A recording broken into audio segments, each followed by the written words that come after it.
Como ser cristão morando na roça? Irmãos, é indispensável a gente ter uma Bíblia, ler todos os dias, meditar, orar todos os dias para adquirirmos o conhecimento da palavra. Tendo conhecimento, você passa a ter intimidade com Deus. Em João 1, versículo 48, diz que Natanael, ele perguntou a Jesus como ele o conhecia. Ele respondeu que o viu quando ele estava orando embaixo da figueira.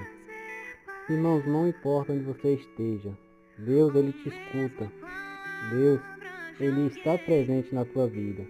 Basta você ter o conhecimento, você ter intimidade com Deus para você conversar com Ele como um amigo. Não precisa você estar na igreja todos os dias, irmão. Deus pediu só para você crer.